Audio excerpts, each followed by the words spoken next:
Good afternoon, everyone. Start with some comments at the top. 3 years ago, hundreds of thousands of Belarusians from all walks of life took to the streets to demand change in response to Belarus's fraudulent 2020 election. Their peaceful calls for free and fair elections and respect for human rights were met by brute force by the Lukashenko regime, which continues to carry out systematic repression of the Belarusian people. Today, the Lukashenko regime holds more than 1,500 political prisoners, including individuals detained for exercising their human rights and fundamental freedoms. In coordination with our allies and partners, the United States is today sanctioning 8 individuals and 5 entities that enable Lukashenko's brutal domestic repression and human rights violations and abuses. Additionally, the State Department is taking action to impose visa restrictions on 101 regime officials and their affiliates for their involvement in undermining or injuring democratic institutions in Belarus. The people of Belarus have shown incredible courage and resilience at great personal cost. We commend Svetlana Tsikhanouskaya and the democratic movement as they mark 1 year since the formation of the United Transition Cabinet. Together, Tsikhanouskaya, the United Transition Cabinet, the Coordination Council, and countless journalists, human rights defenders, and Belarusians from all segments of society continue to demand free and fair elections and a sovereign and peaceful Belarus. They have refused to give up hope for a brighter democratic future, and the United States will continue to stand with them. With that, Matt? Okay, that's all? That's all.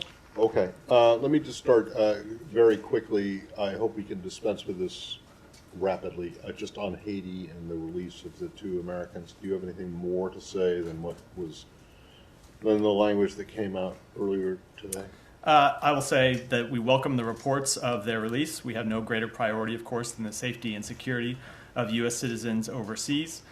We express our deepest appreciation to our Haitian and U.S. interagency partners for their assistance in facilitating for their safe release, and out of respect for their privacy, we'll let the individuals speak for themselves when they feel ready. So in other words, the answer was no. You don't have anything to add to what was said before. But I'm just a little bit curious about it. I don't understand. Why do you open it up by saying we welcome reports of the release, and then you go on and thank the Haitians and your other partners for facilitating we welcome the release, not the reported release? Why can't you just say yes? That is a very pedantic quibble, but I think you're right. We welcome their release. Correct. I don't think it's pedantic at all. I didn't think you would, but you're right. You're right. I'll edit myself. We welcome their release. Right. Fair point. And then on Niger again, just any more detail on the amount of aid that has been paused, the specific amount of aid and what specific programs. I know that you went into this a little bit yesterday, and the situation of President Bazoum. No more detail on the number of aid or specific programs beyond what I said yesterday. With respect to President Bazoum, we are greatly worried about his health and his personal safety and the personal safety of his family. In all of the conversations Secretary Blinken has had with President Bazoum, inquiring about his safety has been one of the first things he's brought up.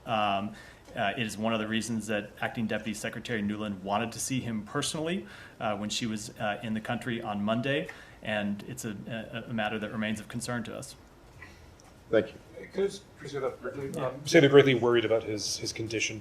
Is there something new that has developed that makes you think that either his conversation with the secretary or other information? I don't want to give specific details from the conversation, but obviously he's been there for a number of weeks now. And as the time goes on, as he's held in isolation, it's a situation that is of growing concern to us. Can I just follow up on that? Yeah. We actually do have his party saying Bazoum and his family were being detained under cruel and inhumane conditions with no running water, no electricity, no access to fresh goods. Does the United States aware of these specific conditions? I will not speak to specific conditions. I think it's hard for us to do from Washington, D.C., a long ways away, but I have no reason to dispute those reports. Right. Matt, back here at home, I don't know if the state was able to watch any of this pretty gut-wrenching testimony from these Gold Star families earlier this week of the 13 service members that were killed in Afghanistan 2 years ago now. they had a lot of accusations against the Biden administration, particularly the State Department. They felt like the administration botched this withdrawal, that they then try to cover it up, and that they feel that they haven't been explained to properly in terms of what led to the decisions that were made that ultimately led to this fatal blast. What's state's response to that?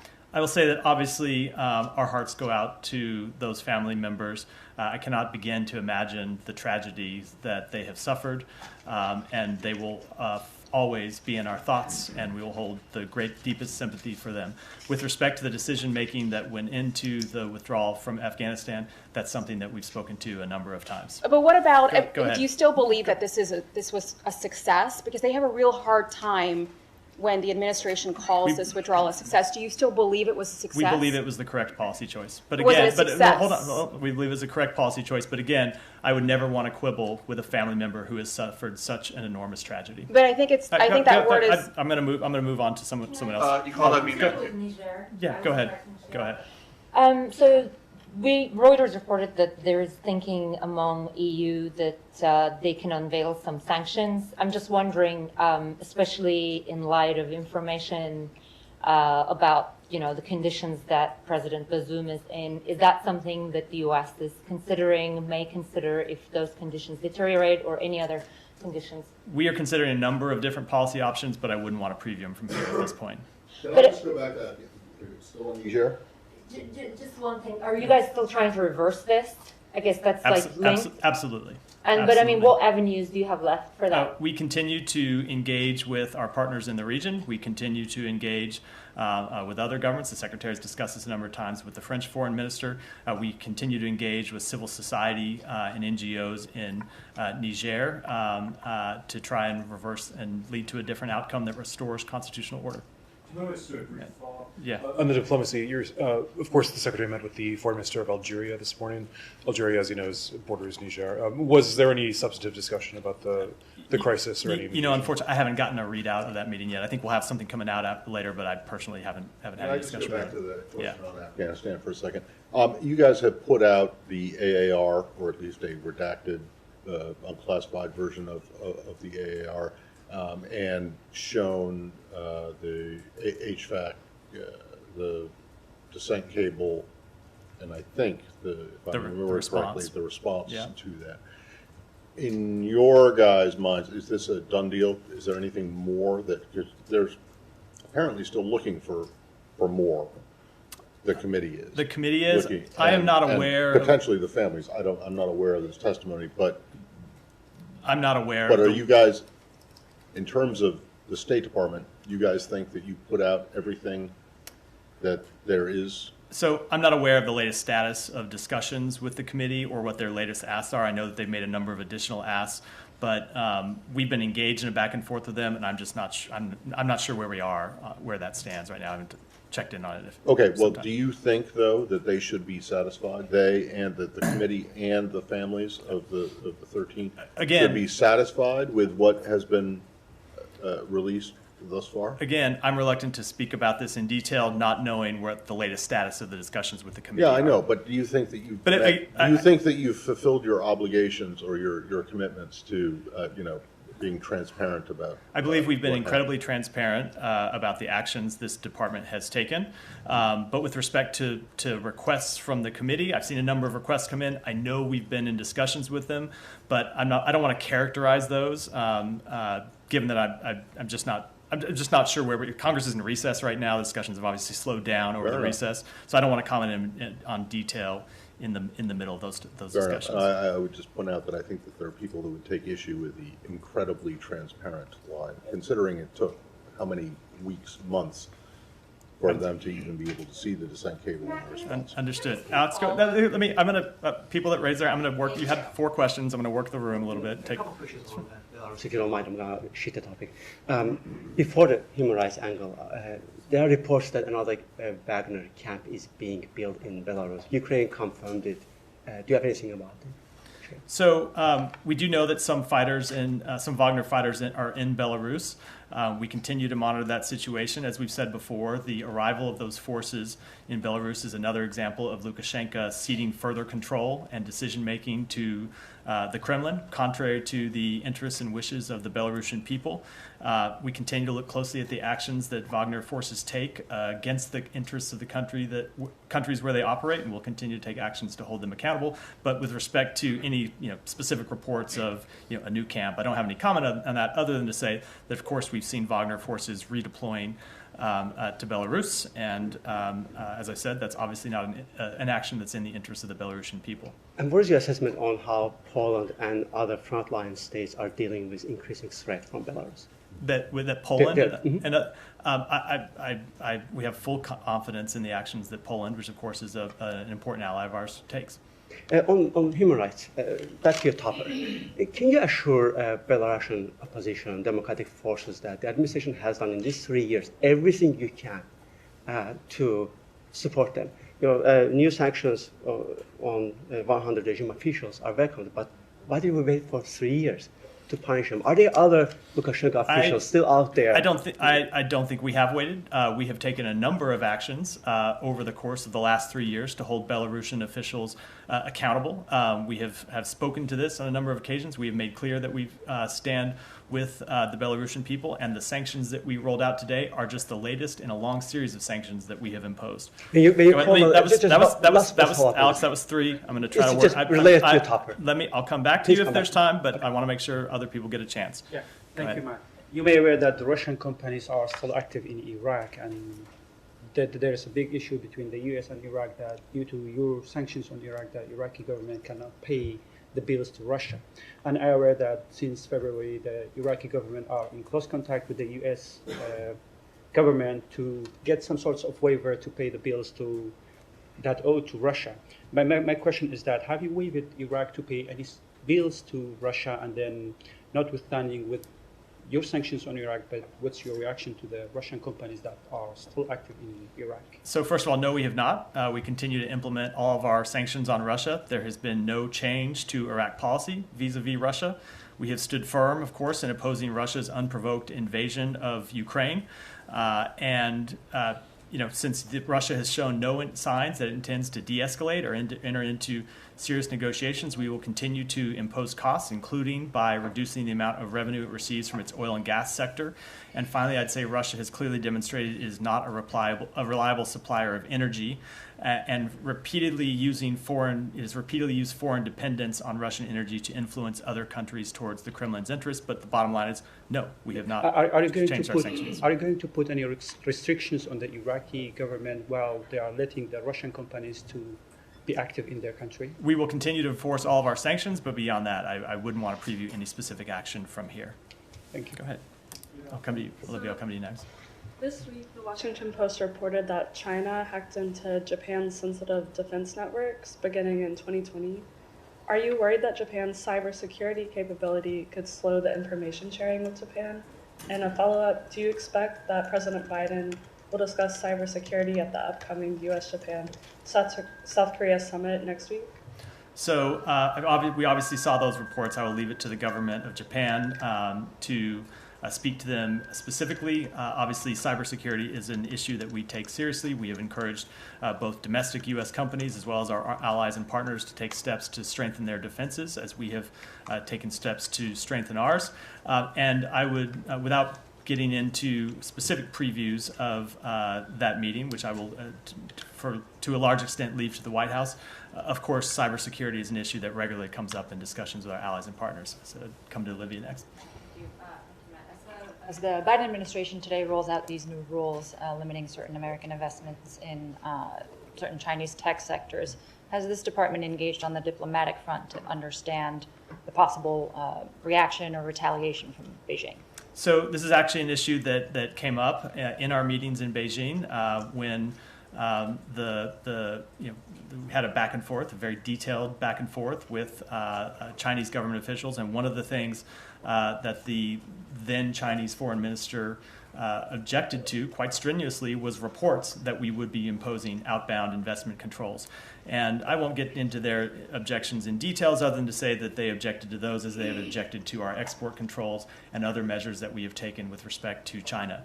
And the point that the Secretary made clear in those meetings is that the United States has taken and will continue to take whatever actions we believe are necessary to protect the national security of the United States. Sure. I mean, Chinese officials here, the Chinese ambassador here, said publicly that this would be viewed as a provocation by the Chinese government. So, have they previewed any potential responses in these recent conversations, either with the Secretary or more recent conversations? Not that I'm aware of, but one of the things that we have made clear to them repeatedly in all of our engagements with them is that we will continue to say things and we will continue to do things. And by do things, I mean taking policy actions that they object to.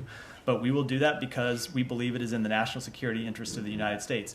And we have also made the point to them a number of times that we believe it's important that even though we will be taking these actions, just as they take policy actions that we don't agree with, we think it's still important that we have the ability to have conversations about our areas of disagreement so we can make sure that the relationship doesn't deteriorate and so that we have the ability to manage through crises and manage through other situations. Go ahead. Thanks, Matthew. What is the State Department's reaction to South African politician Peter Mokaba calling for white farmers to be killed? And second, was the State Department involved in the release of those Americans from Haiti? Was there anything given like sanctions relief in exchange for their release? Sanctions relief to kidnappers? No. To Haiti, the government? No. With respect to the first question, I haven't seen the comments to which you're referring, so I'm certainly going to follow the rule I always take, which is I'm not going to comment on any purported comment that I haven't seen myself that's read to me at the briefing. Obviously, we oppose violence directed at any individual group, but with respect to the specific comments, not having seen them myself, I'm reluctant to speak to them. Janie, go ahead. Thank you, Matt. North Korea is currently operating the Kaesong industrial complex, which blew up 3 years ago. And North Korea and China are working together to export products. As you know that the machinery and product are under UN sanctions, do you have any comment on that? Only that we will continue to enforce our sanctions and impose new sanctions when necessary. But the military uniforms produced here are being sent to Russia. How can you see this? Because they're military stuff. So I'm not going to speak to it specifically other than to say that we will continue to enforce our sanctions. We will look for evidence of people who are invaded our sanctions. If necessary, we will tighten our sanctions and we will crack down using all the tools available to us on anyone that evades our sanctions. So you never say that the U.S. have additional sanctions regarding violations, North Korea, China, or Russia. Why not? Because I don't make announcements from here before we have imposed a sanction. I don't like to preview anything that hasn't yet been imposed. So and that's true with respect to every country in the world. Go ahead. Thank you. Today, a delegation from the United States, including your embassy CDA, David Berger, visited Kurdistan and meet with Kurdish officials. I would like to inquire about the topics covered and how you would characterize your policy in Kurdistan. Is there anything new to share with us today? No. With respect to the visit, I would refer you to the embassy in Baghdad. Go ahead. Thank you, sir. Jahazeb Ali from Airway News. A couple of days ago, on the arrest of Imran Khan, you said there are cases that are so obviously unfounded that the United States believe it should say something about the matter, and the U.S. has not made that determination in this case. So what is it in Khan's case that makes you think it is not unfounded? What criteria do you use to make that determination if it is a founded or unfounded case? I will just say that we continue to believe that these are matters for the Pakistani people to decide.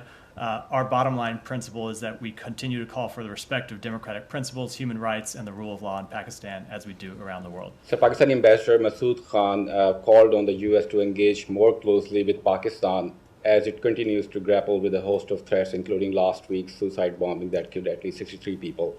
How can U.S. can help Pakistan counter the ongoing terrorism threat to the region that threatens both U.S. economic and security interests in the region. So we deeply value our relationship with Pakistan, including our relationship with respect to counterterrorism.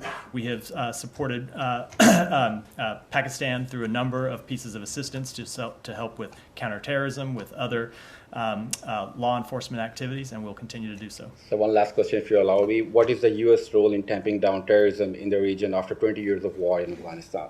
I'll just say, as I said, we continue to support Pakistan's counterterrorism operations.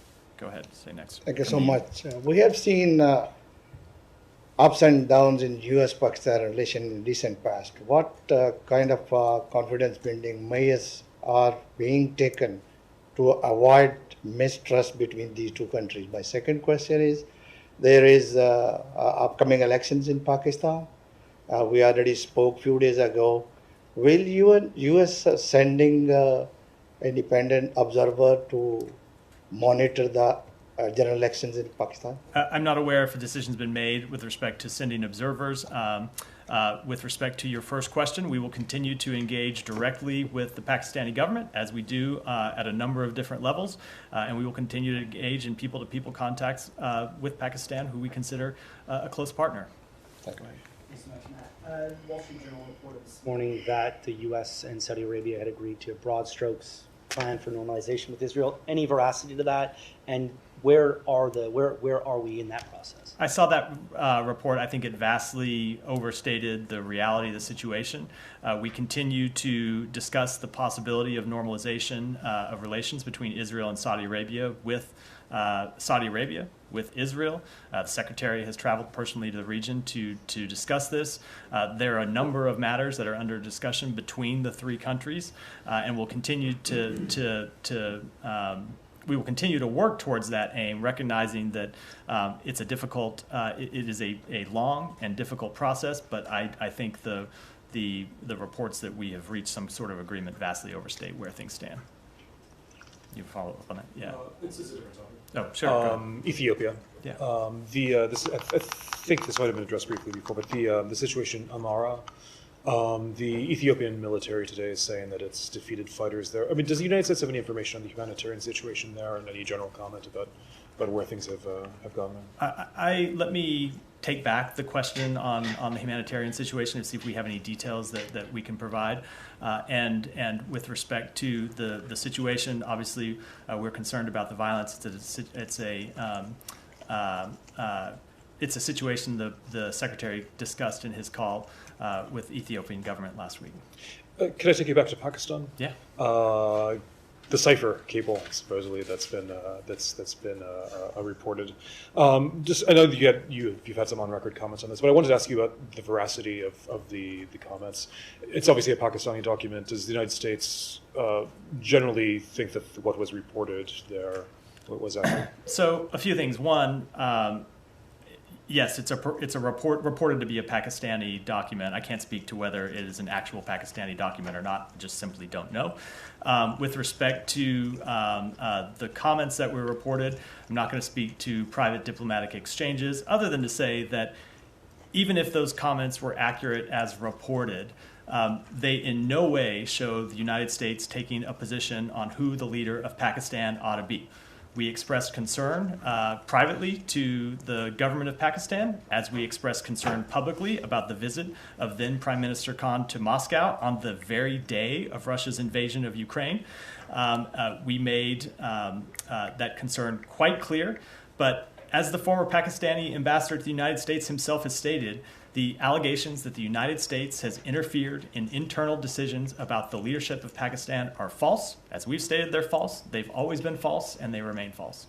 Just to pursue that briefly, I guess the money quote in that was saying that Pakistan would, or that Imran Khan personally would have continued isolation because of his visit to Moscow. Can you explain that in terms of, I mean, if we take that as given that was an accurate comment, what that meant? So without stipulating whether it's an accurate comment or not, if you take all of the comments in context that were reported in that purported cable, I think what they show is the United States government expressing concern about the policy choices that the Prime Minister was taking. It is not in any way the United States government expressing a preference on who the leadership of Pakistan ought to be. Well, You can go.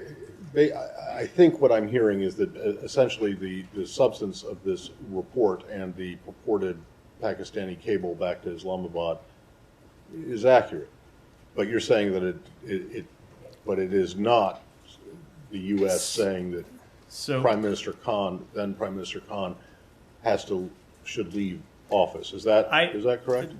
Close-ish. I cannot speak to the veracity. Close-ish. Then I'll explain what I mean. I'll explain what I mean by close-ish. That's a diplomatic term. Exactly. I'll explain what I mean by that, which is I cannot speak to the veracity of this document. Okay. What I can't. Let me just finish. What I can say. Let's even if those comments were all 100% accurate as reported, which I do not know them to be, they do not in any way show a representative of the State Department taking a position on who the leadership. They're commenting on. You can understand, though, perhaps you can understand why other countries might think when the U.S. weighs in, even in a way like this, that it is taking a position on it. So, I mean, I can think name like 5 or 10 leaders who the United States has sought to oust, including some that it has been successful in ousting, although not only after military invasions. So, it's not an unprecedented thing for a country to think that the U.S. is trying to pressure it into, or trying to make its views known about who it thinks should be the leader of a country, right? I will say that I can understand how those comments, number one, could be taken out of context, and number two, how people might desire for them to be taken out of context and might try to use them to advance an agenda that is not represented by the comments of themselves. And do you think that's what's happening here? I think a number of people have taken them out of context and used them for political purposes. I won't speak to intentions, but I think that's what's happened. Thank you. I'm going to continue to go to people that haven't had questions yet. Matt is here every day with questions, so the people that I will return. I appreciate that. Go ahead. Thank you, Matthew. You may have seen this letter, and tell me if you have or haven't. Several U.S. lawmakers, including Chip Roy, have written a letter to the State Department saying that Finland is trying to silence Christianity. Have you seen that letter? It came just the other day. I haven't personally seen that letter. I'm sure it's here under review. Okay, this has to do with a member of Finland's parliament, Pavi Rasanen. She's going back on trial in just a few days. She was found not guilty of hate speech for sharing a biblical-based view on marriage and sexuality in a 2019 tweet. But as you're not following this case, right? I'm just not familiar with the letter. All right. Maybe you can get back to me on that and see if there's any reaction. Two, I'm sure you know this. The FBI has been accused of spying on Catholics here in the U.S. This based on a memo out of the FBI office. Congress has looked at this. Does that accusation of spying, the U.S. government, the FBI, spying on Catholics right here in the U.S., in any way undermine the State Department's ability to evaluate religious freedom globally? I'm trying to think how I can answer that without commenting on an FBI matter, to which I should, of course, refer comment to the FBI and the Justice Department. But no, I don't think in any way, I will say it generally, I don't think in any way actions by the United States government with respect to any of these issues undermine our ability to speak out about repression overseas. And Geeta, go ahead. Thanks, Matt. Iran's president has promised to bring down the hammer on women and girls who are not observing the mandatory hijab. Any comments? Yeah, I saw his remarks. It is our belief, as we've said before, that women in Iran and everywhere should be free to wear what they want. Iranian women should not have to worry about Iranian authorities using surveillance technology or any other methods to impose control over them. And the United States has and will continue to take action to support the human rights and fundamental freedoms of the people of Iran, including the women and girls of Iran, and to work with allies and partners to pursue accountability for the perpetrators of human rights abuses. Thank you. Go ahead. Thank you, Matt. So last week I asked you about Gonzalo Lira. He was the U.S. citizen arrested in Ukraine, got out briefly, tweeted about it, and since then no one's heard from him. So, and last week when I asked you, you said you would verify it. So has the State Department looked into that case? So I will say that the safety and security of every American overseas is our first priority. because of privacy rules, we're unable in a lot of cases to talk about specific cases, but obviously the safety and security of Americans is our top priority. Are you working with Ukraine on this to, talk Again, about because of getting him privacy released? considerations, there's nothing further I can say. Go ahead. Yes, the question is on Mexico. The Secretary is meeting the new Minister of Foreign Affairs of Mexico tomorrow here at the State Department. How big you think the topic of fentanyl will be in the meeting, and will they discuss the situation at the Rio Grande with this floating barrier that Mexico has complained about? So I don't want to preview the meeting in too much detail, but obviously fentanyl will be one of the top topics that is discussed. Migration will be another topic. And with respect to other issues, the Secretary and the Foreign Minister will be holding a press conference at the conclusion of that meeting where they will talk about exactly what they discussed. They will take questions? They will. Thank you. Alex, go ahead. I have another one as a plug. When the Secretary said this morning, he called on Lukashenko to release immediately and unconditionally 1,500 political prisoners. I was wondering if he had any practical measures in mind to take if it doesn't happen, or this was sort of a moonshot. Well, we imposed sanctions and other enforcement measures on Belarusian officials today. So we will continue to take whatever actions are necessary and appropriate to hold them accountable for the actions that they take to stifle democracy and dissent in the country. Thank you. On Azerbaijan, Washington Post had an editorial earlier this week urging the administration to use every possible tool, particularly when you have phone calls to Baku, every negotiation you have on other topics, including the Karabakh conflict, to plea the release of political prisoners, particularly Kubat Ibadoglu, who just got arrested recently. The conventional wisdom is that either secretary did not mention his name or he got ignored. So which one is it? So I'm not going to speak to conversations that we've had, as usual, private diplomatic conversations, but it is an arrest that we have followed closely. We remain strongly committed to advancing respect for human rights and fundamental freedoms, and we urge Azerbaijan to protect the human rights and fundamental freedoms of its citizens, including Gubad Ibadoglu, consistent with Azerbaijan's own constitution and international obligations and commitments. Thank you. Kamara? Yeah. Have you guys received a response from the Chinese side about the invitation you have extended for Wang Yi? Again, as I've said before, I will let the Chinese government speak to their side of it. And, it's your invitation. And, I'm aware. And we spoke to the fact that we've invited him. We'll let them speak to acceptance of that invitation, but it is our full expectation, based on our conversations with them, that he will travel to the United States and that he will hold a meeting with Secretary Blinken. Do you have any reason to believe that the expected actions from the administration restricting Chinese investment could be linked to this seemingly delay in them responding to this invite? I don't know that there is any seeming delay. You're jumping to a conclusion that I have not made publicly. And my deferring to the Chinese government to speak to Chinese government matters does not in any way speak that. Our full expectation is that he will attend and they will have a meeting. Go ahead. Just one more on Yeah. Polestar families, and then one on Taiwan, please, if I may. I think these families feel at the very least that they deserve some sort of an apology. Do you think that state can admit that some mistakes were made during this withdrawal? So I will just say, as I said before, we express our deepest sympathy to the families. And I can't imagine the situation that they are in. I would never quibble with any position that they take. We, of course, the administration made policy choices that we believe in. We executed those policy choices. We recently released an after-action report that details that runs through in great detail things that the State Department could have done better. The Secretary endorsed the conclusions of that report. I would commend it to you for a very detailed read about what we could have done better at the time. But we stand by the underlying policy choice to end the 20-year war in Afghanistan. And then one on Taiwan. The island has been reporting that there's been some large-scale Chinese Air Force incursions that have happened this week. What's state's reaction to that? I won't speak to those specific reports other than that I will say we have always urged China not to take actions that would escalate cross-strait tensions. Kylie, further back than usual today. Sorry, what? To ping pong for a second, but just It's one okay. quick question on Haiti and the nurse that has been released with her daughter. Do you guys know where she is right now? I can't speak to that level of detail just with respect for their privacy. And I think given the situation that they've been through, they should be the first ones to address, to speak to the media about their situation, not me from a podium in Washington.